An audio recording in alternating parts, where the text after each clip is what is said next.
Assalamualaikum warahmatullahi wabarakatuh. Waalaikumsalam warahmatullahi wabarakatuh. Hamdan wa syukranillah, salatan wa salaman ala rasulillah wa ala alihi wa sahbihi wa mawala wa la hawla wa la quwwata illa billah.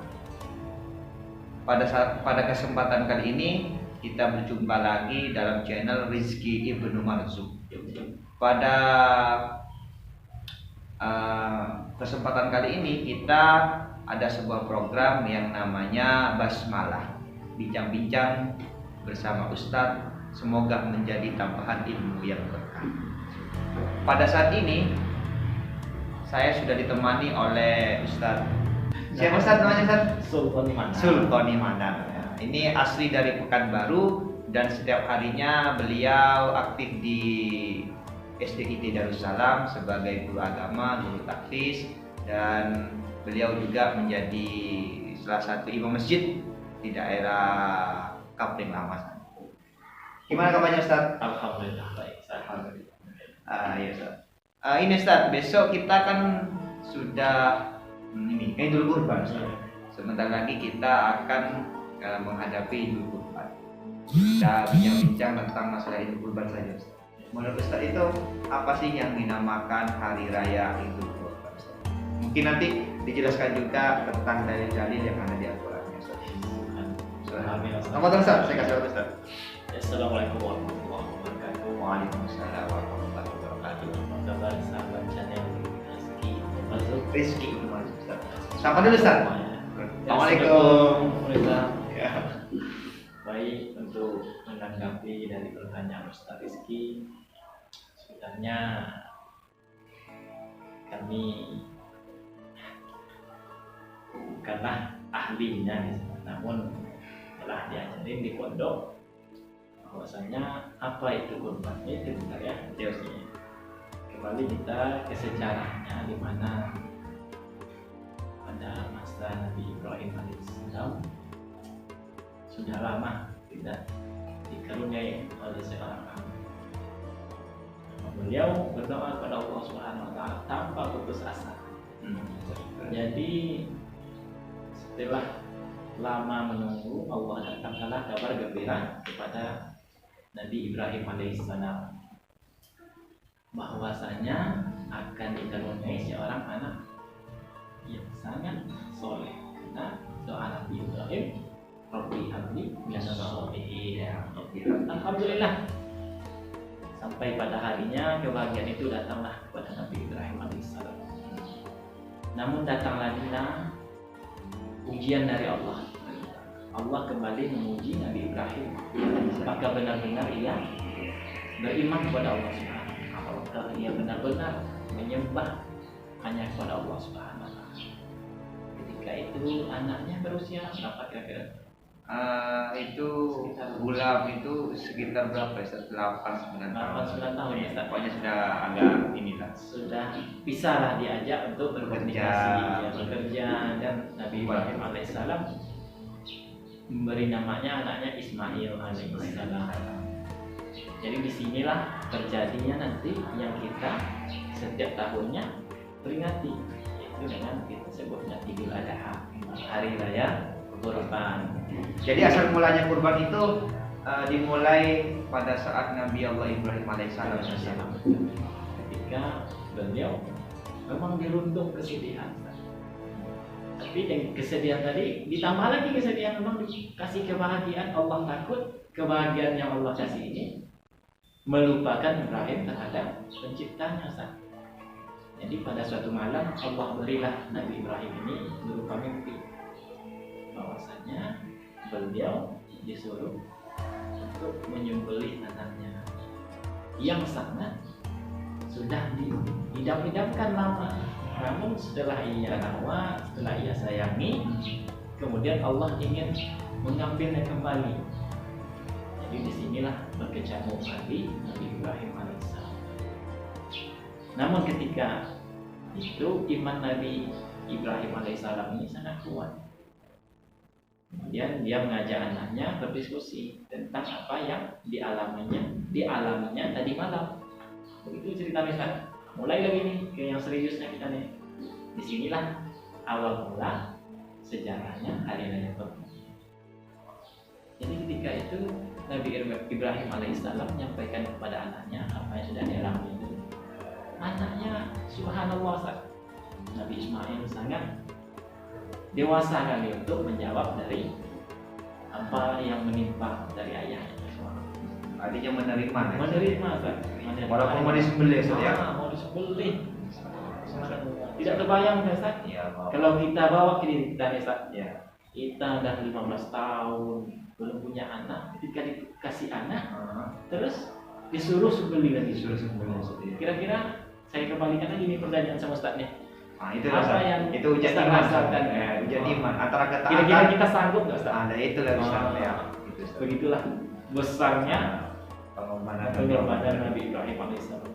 Jadi kami harap pada para jamaah sekalian, inilah makna sebenarnya ketika kita benar-benar dalam keadaan yang sangat mewah, tinggi derajat kita, namun kita ingat kembalilah sujud kepada Allah Subhanahu wa taala. Karena ketika kepala yang besar ini yang banyak ilmu saya penuh dengan ilmu yang baik, bermanfaat, tetapi ketika sujud di hadapan Allah, harapannya dengan kaki yang selalu menginjak tanah, Ustaz. Kembali Ustaz ke sejarah tadi, Ustaz. Berarti gini ya Ustaz ya, bisa ditarik kesimpulan bahwasanya kurban itu Nabi Allah Ibrahim diuji oleh Allah lebih cinta kepada anaknya yang ditunggu-tunggu sudah sekian lama, apakah lebih mencintai Allah gitu saja. Iya. Pada saat itu Nabi Allah Ibrahim memutuskan untuk menerima perintah Allah. Tapi yang disembelih itu bukan Nabi Ibrahim Ustaz ya? Ya, disinilah maha besarnya Allah. Iya, Ustaz. Gimana ceritanya? Jadi ketika Nabi Ibrahim beserta Ismail tadi bermusyawarah, jadi bermusyawarah ini memang mendatangkan yang sangat luar biasa, Ustaz. Jadi ketika kita juga umpamanya dalam menghadapi musibah dalam suatu majelis, kita musyawarahkan seperti terjadi juga dengan Nabi Ibrahim sama Ismail. Ketika Ismail menerima apa yang diperintahkan oleh Allah kepada ayahnya, maka disitulah keajaiban Allah Subhanahu wa taala datang kepada keturunannya. Ketika sama ridho, sama rela, ayahnya rela mengorbankan anak yang sangat dicintainya, yang diidam-idamkan selama ini hadir, Ustaz. Kemudian dia relakan mengikuti perintah Allah. Kemudian anaknya juga begitu, dia rela Mengaminkan gitu ya. mengaminkan. Jadi tidak mau apa bahasanya sesat, Membantah. membantah perintah ayahnya juga perintah dari Allah Subhanahu wa taala. Jadi ketika ini ketika ridho bertemu ridho, rela bertemu rela, maka disitulah nanti nikmat Allah Subhanahu wa taala yang besar sangat kita rasakan. Jadi ketika itu Allah gantilah Ismail dengan seekor lembu. Jadi tidak jadilah Ismail disembelih. Lembu saja. Lembu Ustaz. Oh iya. Iya. Di lembu ya. Jadi yang disembelih itu langsung diganti lembu oleh malaikat begitu saja. Ya bersyukur lah ya Ustaz, kalau seandainya pada saat itu tidak diganti lembu, berarti orang-orang yang gemuk-gemuk ini jadi disembelih semua Ustaz. Ya bercanda ya sahabat Rizki benar Ustaz. Iya. Begitu luar biasanya saya ketika kerelaan bertemu kerelaan. Jadi untuk sahabat channel Rizki untuk Mazlum. Iya Ustaz ya. Berarti begini Ustaz ya. Jadi intinya itu ibadah kurban itu dimulai sejak syariatnya Nabi Allah Ibrahim alaihissalam.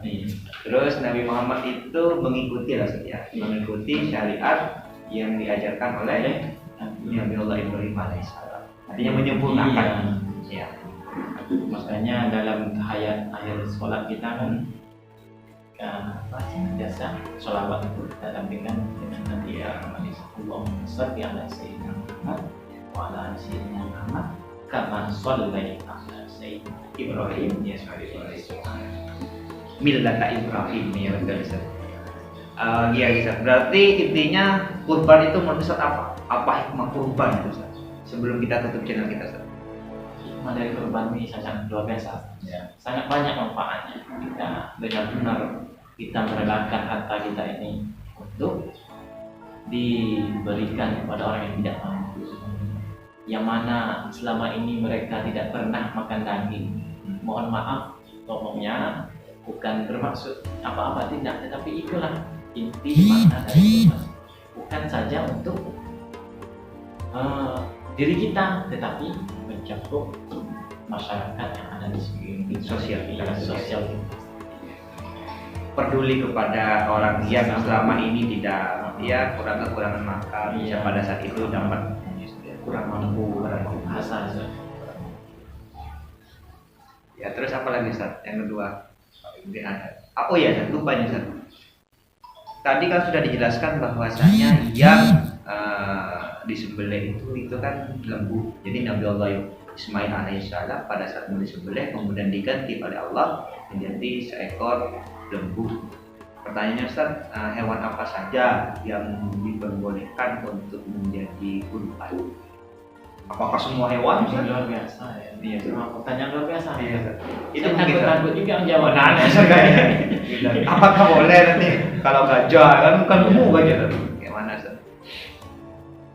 Kemudian, ini pertanyaan yang luar biasa ya.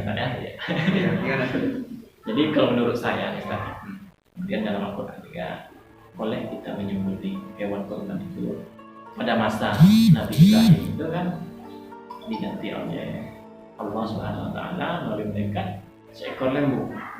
Jadi pada zaman sekarang kita ini dimudahkanlah oleh ulama-ulama yang setelah hadir setelah Nabi Muhammad SAW, baik itu berbau tentang umpamanya itu kalau bisa kita keluarga kan, tidak mesti kan kambing juga, kambing boleh, sapi, kerbau, ya semua binatang ternak yang halal kita makan.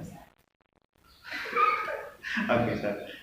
Jadi yang bisa disimpulkan yang boleh menjadi kurban adalah sapi atau kerbau, terus kambing dan unta. Jadi seandainya kita punya